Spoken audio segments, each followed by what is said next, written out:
Halo semuanya, gak kerasa ya udah part ke-9 aja. Oke deh, tanpa basa-basi aku mau lanjutin part ke-9. Ukurannya begitu kecil. Kira-kira apanya ya yang kecil? Indri beberapa kali melirik ke arah bos barunya itu. Setelah menandatangani kontrak kerja siang tadi, sore ini disinilah tempatnya. Menemani sang bos untuk menemui rekan bisnisnya di salah satu kafe di Jakarta. Sebenarnya Indri tidak begitu peduli soal siapa bosnya ketika dia diterima bekerja. Tapi karena bosnya setampan Tuan Abizar, dia jelas harus merasa sedikit peduli.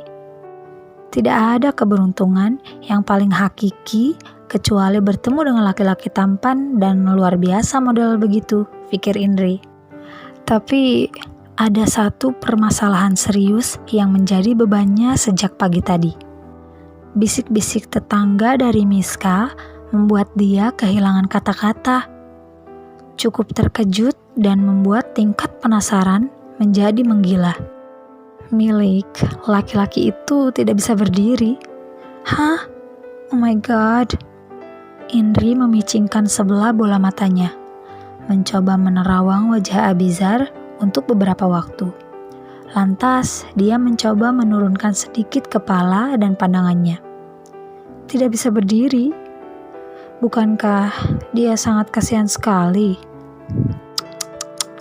Laki-laki setampan itu.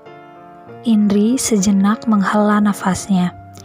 Dia langsung melemaskan kepala ke atas meja. Tidak bisa berdiri. Seketika, Indri mencoba menahan tawanya. Kata tidak bisa berdiri membuat dia merasa geli. Laki-laki yang tidak bisa melakukan apa-apa, setampan apapun kan tidak ada gunanya. Haigo, benar-benar menyedihkan.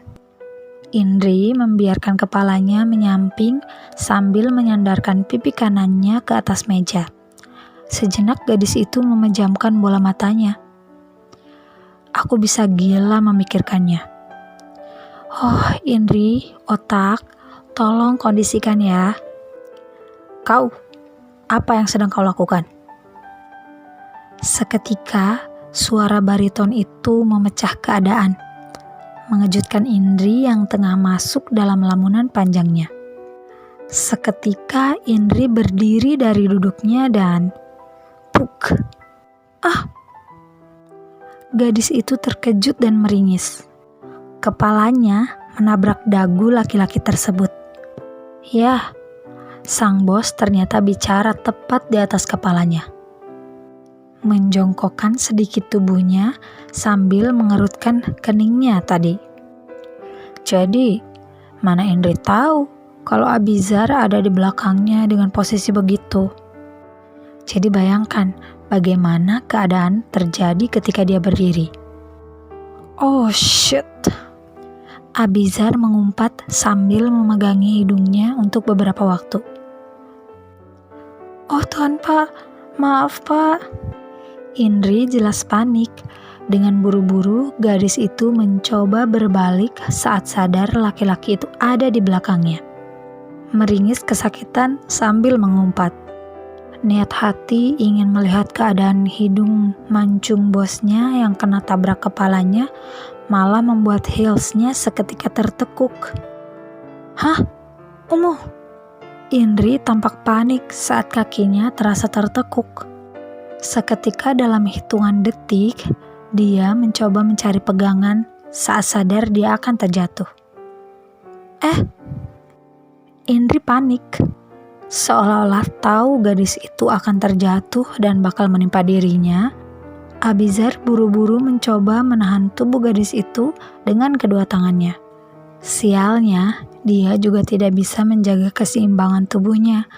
Maka dalam hitungan detik, laki-laki itu terjatuh diikuti oleh Indri di atasnya. Keadaan telapak tangan Abizar yang terbentang berniat untuk menahan tubuh Indri tetap pada posisinya. Brak. Kedua manusia itu jatuh saling menindih antara satu dengan yang lainnya. Abizar jelas pasrah berada di bawah, sedangkan Indri berada tepat di atas tubuhnya dengan keadaan kedua telapak tangan Abizar memegang kedua belah dadanya. Sejenak mereka terdiam. Indri sempat meringis, kemudian menyadari soal sesuatu. Hah? Bisa dia rasakan laki-laki itu memegangi kedua dadanya. Abizar dan Indri jelas membeku.